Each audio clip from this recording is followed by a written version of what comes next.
Hi guys, welcome back to Ignited Beast. मेरा नाम है मुकुल और आज के इस वीडियो में हम बात करेंगे Pomodoro technique of time management के बारे में। अब ये पोमोडोरो टेक्निक क्या होती है इस वीडियो में हम देखेंगे और कैसे आप उसको अपनी टाइम मैनेजमेंट के लिए यूज़ कर सकते हैं किसी भी काम में प्रोडक्टिव और एफिशिएंट होने के लिए। Please subscribe Ignited Beast and press the bell icon to see more videos on topics like self-development, productivity and motivation. अगर आप भी अपनी प्रोडक्टिविटी को बढ़ाना चाहते हैं तो आप इस वीडियो को पूरा ज़रूर देखें। तो पोमोडोरो जो है एक इटालियन वर्ड है जिसका ओरिजिनल मीनिंग होता है टोमेटो। अब टोमेटो से क्या लेन देन है टाइम मैनेजमेंट का? टोमेटो से कोई लेन देन नहीं है टाइम मैनेजमेंट का। टोमेटो रिप्रेजेंट करता है, यानी पोमोडोरो रिप्रेजेंट करता है एक इंटरवल। यानी कि जो पोमोडोरो टेक्निक है, it is a technique of time management that breaks your work into some time interval so that you can work effectively. इसके अंदर हम अपने काम को कुछ टाइम इंटरवल्स में परफॉर्म करते हैं ताकि हमारी जो इफ़ेक्टिवनेस है वो बढ़ सके। तो पोमोडोरो को जो मीनिंग उसका टोमेटो है, बस वो टोमेटो पे रिप्रेजेंटेशन करते थे टाइम इंटरवल्स की, इस वजह से उसको उस नाम से रेफ़र किया जाता है। अब इसमें प्रोसेस क्या होता है, जो एक्चुअल जो टेक्निक के अंदर प्रोसेस हमें बताया गया था वो ये था। सबसे पहला स्टेप इसके अंदर ये है कि आपको ये प्लान करना है कि आपको क्या काम करना है। फर्स्ट स्टेप में आपको ये प्लान कर लेना है कि आपको ये काम करना है। सेकंड स्टेप में आपको एक टाइमर की ज़रूरत पड़ेगी, आप वो किसी पे भी यूज़ कर सकते हैं। आप वो टाइमर लगाएंगे 25 मिनट्स का। 25 मिनट्स का ट्रेडिशनली उस टेक्निक में टाइमर दिया हुआ था, वो आप टाइमर लगाएंगे। उसके बाद आप अपना काम करने बैठ जाएंगे। 25 मिनट्स तक आप काम करेंगे। जब आपका टाइमर बच जाएगा तो आएगा फोर्थ स्टेप। फोर्थ स्टेप में आप ये नोट करेंगे कि कितना टाइम जो है वो आपने कंज्यूम किया है, मतलब कितना आपने उसके अंदर जो टाइम आपने कंज्यूम किया है उसमें आपने कितना काम किया है, उसको आप रिकॉर्ड करेंगे। उसके बाद फिफ्थ स्टेप में आप 5 मिनट्स का एक ब्रेक ले लेंगे।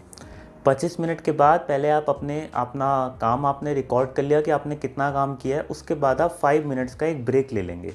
जब वो 5 मिनट्स का ब्रेक हो जाएगा उसके बाद आप दोबारा से अपने काम पे शिफ्ट हो सकते हैं। दोबारा से वो 25 मिनट्स का टाइमर लगा के दोबारा से ऊपर के स्टेप फॉलो कर सकते हैं। अब इसका 6 स्टेप ये होता है कि जब ऐसे 4 इंटरवल कंप्लीट हो जाए, जब ऐसे आप 4 इंटरवल कंप्लीट कर लेंगे तो आप एक 30 मिनट्स का एक बिग ब्रेक ले सकते हैं। तो हम ये एक बेसिक स्टेप्स थे जो उस टेक्निक में बताए गए थे। अब यहाँ पे क्वेश्चन ये आता है, क्या एक्चुअली हमने वो टाइमर जो उन्होंने बताया है 25 मिनट्स का उसी को फॉलो करना है, या हम कोई और टाइम भी ले सकते हैं?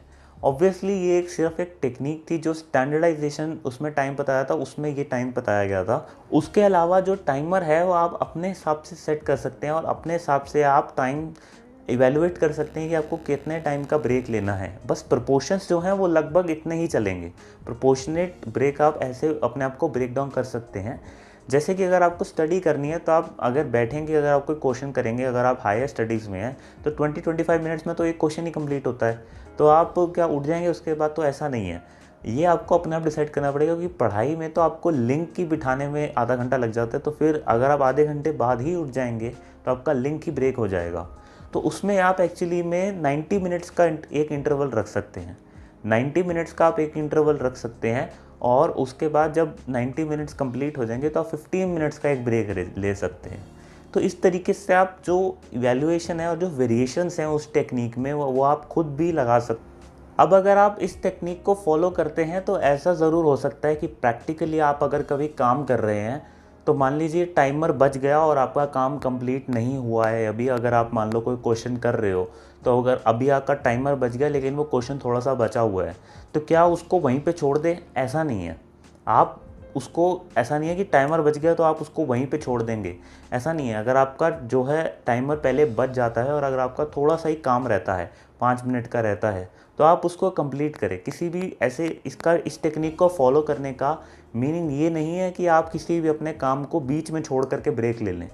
ये खाली एक एफिशिएंसी बढ़ाने के लिए है कि अगर आपको ब्रेक लेने से कोई प्रॉब्लम नहीं है, ऐसा कोई काम है कि आप किसी में कभी भी ब्रेक ले सकते हैं, तो अगर आप ऐसा कोई भी काम करते हैं जिसमें कोई आपका काम चल रहा है तो आपको एकदम से ब्रेक लेने की ज़रूरत नहीं है। आप उसमें वो काम को कंप्लीट करके 5-10 मिनट्स में then you can take a break. And let's suppose एक और सिचुएशन हो सकती है जिसमें आप आपका काम कंप्लीट हो गया और अभी 2-3 मिनट का टाइम बचा है, क्योंकि आपने पहले ही काम डिसाइड किया था कि ये काम करना है। और अगर मान लो वो काम पहले ही कंप्लीट हो गया और टाइम बचा हुआ है, तो उस केस में आप क्या कर सकते हैं कि नेक्स्ट जो इंटरवल में आपने करना है आप उसके लिए प्लान कर सकते हैं, या फिर जो आपका जो काम हुआ है आप उसको ही रिव्यू कर सकते हैं या स्टडी कर सकते हैं कि दोबारा या उसमें कोई मिस्टेक्स ना हो, या फिर आप उसको री इवैल्यूएट कर सकते हैं। अब ये जो टेक्निक है वो प्रैक्टिकली बहुत सारे लोग फॉलो तो कर रहे हैं, लेकिन उनको एक्चुअली में पता नहीं था कि यही टेक्निक का नाम होता है। तो जो पोमोडोरो टेक्निक है वो बस इंटरवल्स में आपके वर्क शेड्यूल को ब्रेक कर देता है, ताकि आपकी इफेक्टिवनेस बनी रहे। क्योंकि ऐसा माना जाता है कि जनरल जो 25 मिनट लगाया गया है कि 25 मिनट्स तक अगर हम अपने माइंड को फोकस कर रहे हैं किसी काम पे, नॉट स्टडीज़, सिर्फ किसी काम पे, तो उसके बाद हम 5 मिनट की ब्रेक देंगे तो उससे हमारी इफेक्टिवनेस में इंक्रीज़ आएगा।